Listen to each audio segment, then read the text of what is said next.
Hello दोस्तों, welcome back to our YouTube channel Infonix. तो guys, जैसा कि आप सभी को पता है कि पीएनएसटी का फर्स्ट राउंड काउंसलिंग जो है बीएससी नर्सिंग और जीएनएम के लिए फ़र्स्ट राउंड का शेड्यूल आ चुका है ना। तो आप सभी लोगों को जो है रजिस्ट्रेशन की डेट तो पता चली गई है। अब इस वीडियो में हम ये देखते हैं कि काउंसलिंग में कौन कौन से ऐसे डॉक्यूमेंट्स रहने वाले हैं जो आपको ज़रूरत पड़ेगी। ठीक है, तो वीडियो को लास्ट तक ज़रूर देखना, काफ़ी इन्फॉर्मेटिव चीज़ें आपको यहाँ पर पता चलेगा, है ना। तो अगर आपको लगे तो आप यहाँ से स्क्रीनशॉट ले सकते हो, या तो एक पेपर में आप लोग अपने खुद से लिख लो कि ये डॉक्यूमेंट्स मुझे लगेंगे। ठीक है, तो चलिए देखते हैं अपन। सबसे पहले आपको जो आपने एग्ज़ाम फॉर्म लगेगा, जो स्टार्टिंग में लगता है, एडमिट कार्ड आपका। दूसरी चीज़ जो रिज़ल्ट है, मतलब जो एग्ज़ाम आपने दिया उसका जो रिज़ल्ट है उसकी फ़ोटोकॉपी वो निकालना है आपको। ठीक है, वो ये जीएनएम बीएससी नर्सिंग, है ना, ANM P post BSc nursing, मतलब ये सभी चीज़ों के लिए अभी काउंसलिंग हो रहा है। ठीक है, तो इन सभी कोर्सेज़ के लिए ये सारे डॉक्यूमेंट्स अप्लीकेबल होंगे। ठीक, अगली चीज़ 10-12 की मार्कशीट्स जो आपकी थी, है ना, वो भी आपके पास होना चाहिए। 10th क्लास का पास का सर्टिफिकेट आपको लगेगा। अगली चीज़ जीएनएम की अंक सूची, है ना, एसएनआरसी का जीवित प्रमाण पत्र, शासन में परिवीक्षा अवधि, मतलब जीएनएम जीएनएम जो है, आपने अगर एग्ज़ाम जीएनएम का दिया है तो आपको उसका रिज़ल्ट भी चाहिए रहेगा। ठीक है, अब यहाँ पर जीएनएम सिर्फ किस लिए किन स्टूडेंट्स को चाहिए रहेगा, जो पोस्ट बीएससी नर्सिंग करना चाहते हैं। ठीक है, जो लोग पोस्ट बीएससी करना चाहते हैं उन लोगों को जीएनएम की जो है रिज़ल्ट की आवश्यकता है। अदरवाइज़ जो जीएनएम करने वाले हैं, जो बीएससी नर्सिंग करने वाले हैं, एएनएम या एमएससी के स्टूडेंट्स हैं, उनको इस चीज़ की ज़रूरत नहीं है। अगली चीज़, ऐसे स्टूडेंट्स जो बीएससी या पोस्ट है ना, पोस्ट बीएससी करने वाले हैं, उसकी रिज़ल्ट आपको लगेगा। ठीक है, अब ये उन्हीं लगेगा जो लोग एमएससी करने वाले हैं। ठीक है, तो एमएससी वही करेगा, है ना, जिनको पोस्ट बेसिक नर्सिंग करना रहता है, जो है ना, तो उन लोगों को ये लगेगा, है ना, रिज़ल्ट आपका पोस्ट बीएससी का।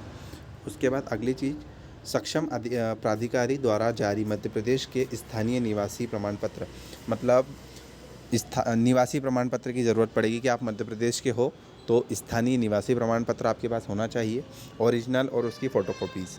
अगली चीज़, प्रवेश पात्रता परीक्षा के ठीक पूर्व का अभ्यर्थी के परिवार की वार्षिक आय का प्रमाण पत्र, यानी कि एग्ज़ाम के पहले का, एग्ज़ाम के जस्ट पहले का इनकम सर्टिफिकेट भी आपको ज़रूरत पड़ेगी। ठीक है, अगली चीज़, अभ्यर्थी के आधार कार्ड की छाया प्रति, मतलब आधार कार्ड की फ़ोटोकॉपी आप सभी को ज़रूरत पड़ेगी। अगली चीज़, अगर कोई ईडब्ल्यूएस का है, अगर कोई जनरल कैटेगरी है, जनरल कैटेगरी में भी अगर आप ईडब्ल्यूएस में आते हो तो आपके पास ईडब्ल्यूएस का इकोनॉमिक वीकर सेक्शन का सर्टिफिकेट होना चाहिए।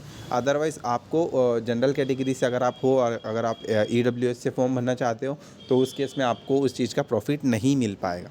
ठीक है, अगली चीज़ यहाँ पे, अगर कोई स्टूडेंट्स दिव्यांग श्रेणी का लाभ लेने वाले हैं तो उन्हें भी मेडिकल बोर्ड द्वारा जारी प्रमाण पत्र ज़रूरत है, यानी कि कोई स्टूडेंट्स फिज़िकली हैंडीकैप है ना, उन्हें कोई भी फिज़िकल डिसेबिलिटी है तो वो लोग जो है यहाँ पर मेडिकल बोर्ड के द्वारा जो सर्टिफिकेट है वो यहाँ पर आपको देना पड़ेगा। ठीक है, इस तरह से आपका रहेगा। और अगर आप गवर्नमेंट कॉलेज से ये चीज़ें करते हो, अगर आप बीएससी करते हो, अगर आप जीएनएम करते हो, अगर आप एएनएम करते हो, तो ये एक एज अ बॉन्ड रहेगा कि आपको गवर्नमेंट हॉस्पिटल्स में, है ना, 1 साल की सेवा देना पड़ेगा। ठीक है, जैसे ही आपने डिग्री करी आपको गवर्नमेंट के साथ में 1 साल काम करना पड़ेगा। एंड बाय चांस अगर आप गवर्नमेंट के साथ ये वर्क नहीं करते हो, आप गवर्नमेंट में ड्यूटी नहीं करेंगे, तो आपको 2 लाख रुपए का जो है आपको बॉन्ड, मतलब वहाँ पर जमा करना पड़ेगा, अनिवार्य शुल्क लगेगा आपको, है ना, तो ध्यान रखिएगा। और छात्र या छात्रा द्वारा शासकीय नर्सिंग महाविद्यालय या प्रशिक्षण संस्था से पूर्ण न करने की स्थिति में 2 लाख शासकीय कोषालय में जमा करना होगा। अगर आपने मान लीजिए एडमिशन ले लिया बीएससी नर्सिंग में, 1 साल पढ़ाई करी, सेकेंड ईयर से अगर आपने कॉलेज छोड़ा, तो आपकी सीट जाएगी, और अगर आपकी सीट जाती है तो 2 लाख रुपए आपको कॉलेज में देना पड़ेगा। ठीक है, और अगर आप ऐसा नहीं करते हो तो आपकी आगे की पढ़ाई जो है वो रोकी जा सकती है। अगली चीज़, निजी नर्सिंग कॉलेज से पाठ्यक्रम पूर्ण न करने की स्थिति में पाठ्यक्रम की शेष प्रशिक्षण शुल्क की राशि संबंधित संस्था में जमा करवाना अनिवार्य होगा। अगर आप प्राइवेट कॉलेज से बीएससी नर्सिंग करते हो तो अगर आपने 1 साल के बाद कॉलेज छोड़ा है तो बाकी के बचे 3 साल की जो फ़ीस है वो आपको कॉलेज में जमा करना रहेगी। ठीक है, तो ये रही डॉक्यूमेंट्स की लिस्ट दोस्तों। अच्छा, बहुत सारे स्टूडेंट्स ऐसे भी है जो जिनके पेरेंट्स जो है सैनिक कैटेगरी में हैं, तो उन लोगों को भी मैं बोल दूं कि अगर आपके पिताजी जिस भी फील्ड में हैं, अगर मान लीजिए यहाँ पर लिखा है सैनिक श्रेणी का लाभ लेने के लिए सेवारत सैनिक के संबंध में उसकी यूनिट के कमांडेंट द्वारा, मतलब जिस भी पोस्ट पे आप हो उनके जो मेन ऑफिसर है वहाँ पर उनका एक सर्टिफिकेट आपको लगेगा कि हाँ मैं यहाँ पर पोस्ट मेरी है। ठीक है, और यहाँ पर स्वतंत्रता संग्राम सेनानी मतलब वही है कि अगर आप जो है स्वतंत्रता के टाइम पे अगर किसी की डेथ हो गई हो तो उसके लिए भी जिला मजिस्ट्रेट के द्वारा एक सर्टिफिकेट दिया जाएगा, है ना, तो वो आपको लगाना है। और आशा अभ्यर्थियों के लिए संबंधित मुख्य चिकित्सा एवं स्वास्थ्य अधिकारी द्वारा जारी निरंतर 5 वर्ष कार्य संपादन का प्रयास। अगर कोई आशा कार्यकर्ता है और वो यहाँ पर अगर जो है काउंसलिंग में भाग ले रहे हैं तो उन्हें जो मुख्य चिकित्सा अधिकारी है उनसे पिछले 5 वर्षों का एक सर्टिफिकेट बनवाना है कि मैं 5 वर्षों से गवर्नमेंट के लिए काम कर रही हूँ।